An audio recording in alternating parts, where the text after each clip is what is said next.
హైదరాబాద్ లో BJP corporator వినూత్న నిరసన చేపట్టారు. గౌలిగూడలోని ఆర్టీసీ మెకానిక్ షెడ్ రెనోవేషన్ చేసి నిర్మాణ వ్యర్థాలు అక్కడే వదిలివేశారు. దీంతో స్థానికులు తీవ్ర ఇబ్బందులు ఎదుర్కొంటున్నారని కార్పొరేటర్ శంకర్ యాదవ్ అక్కడే బైఠాయించి నిరసన వ్యక్తం చేశారు. వెంటనే నిర్మాణ వ్యర్థాలను తొలగించాలని డిమాండ్ చేశారు. వెంటనే ఆర్టీసీ అధికారులు స్పందించి వ్యర్థాలను తొలగించాలని డిమాండ్ చేశారు కార్పొరేటర్ శంకర్ యాదవ్. ఆషాఢ బోనాల జాతర మహోత్సవ ఆహ్వాన పోస్టర్ అధికారులతో కలిసి ఎమ్మెల్యే ముఠా గోపాల్ ఆవిష్కరించారు.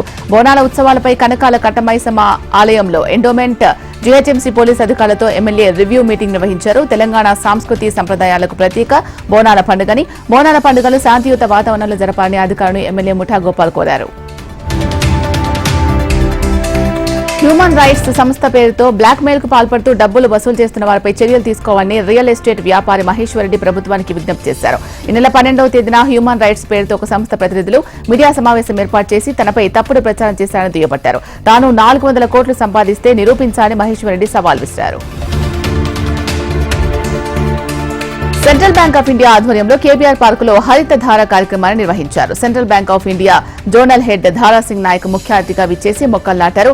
సీఎస్ఆర్ కార్యక్రమాల్లో భాగంగా తమ సంస్థ ఏడాది తమ జోన్ పరిధిలో ఒక్కో బ్రాంచ్ తరపున 5 మొక్కలు నాటడంతో పాటు వాటిని సంరక్షించే బాధ్యతలు తీసుకున్నట్లు ధారాసింగ్ నాయక్ తెలిపారు. ఈ సందర్భంగా కేబీఆర్ పార్కులో 100 మొక్కలు నాటారు. మేడ్చల్ జిల్లా బోడుపల్లి కిరణ్ ఇంటర్నేషనల్ స్కూల్ ముందు విద్యార్థి సంఘాలు ధర్నా నిర్వహించాయి. నిన్న కిరణ్ స్కూల్లో డాన్స్ మాస్టర్ రవికుమార్ 1వ తరగతి విద్యార్థిపై అసభ్య ప్రవర్తన పట్ల ఏబీవీపీ నాయకులు ఆందోళన వ్యక్తం చేశారు. బాధిత విద్యార్థినికి న్యాయం చేసి డాన్స్ మాస్టర్ను కఠినంగా శిక్షించాలని డిమాండ్ చేశారు. బాచుపల్లి స్టేషన్ పరిధి సాయినగర్ లో విషాద ఘటన చోటు చేసుకుంది. అరుణ అనే యువతికి 2017లో ఎర్రగళ్ల గోపి అనే వ్యక్తితో వివాహమైంది.